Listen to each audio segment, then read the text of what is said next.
এই শিয়ালদার নামটা কি পরিবর্তন হবে বলে আপনি আশা করছেন?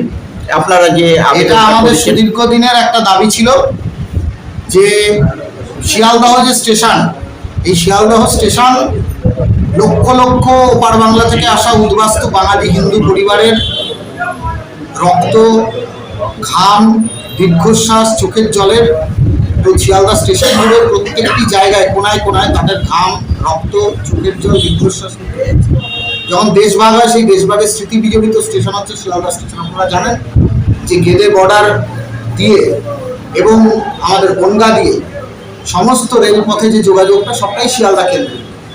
তো সে সমস্ত কলকাতা স্টেশন ছিল না।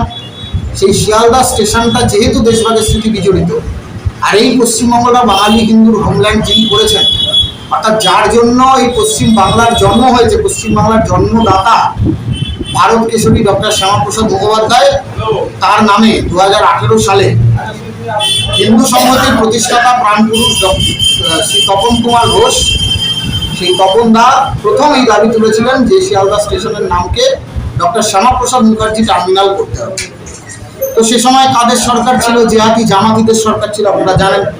আজকে সরকার পাল্টেছে, আজকে আমাদের সরকার, আমাদের প্রশাসন, কেন্দ্র এবং রাজ্যে ডবল ইঞ্জিন সরকার, কেন্দ্র এবং রাজ্যে শ্যামাপ্রসাদের সরকার, এবং শ্যামাপ্রসাদের মাটিতে শ্যামাপ্রসাদের সরকার।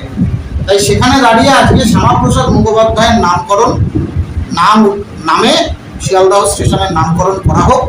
এবং আমরা যেটা নতুন দাবি করেছি যে শিয়ালদহ স্টেশনের সামনে ভারত কেশরী ডক্টর শ্যামাপ্রসাদ মুখোপাধ্যায়ের একটি পূর্ণাবয়ব মূর্তি, সেই মূর্তিটি প্রতিষ্ঠা করা হোক, যাতে লক্ষ লক্ষ উদ্বাস্তু বাঙালি হিন্দুর যে দেশভাগের স্মৃতি, সেই স্মৃতিটাকে আমরা মনে রাখতে পারি, আগামী প্রজন্ম মনে রাখতে পারি।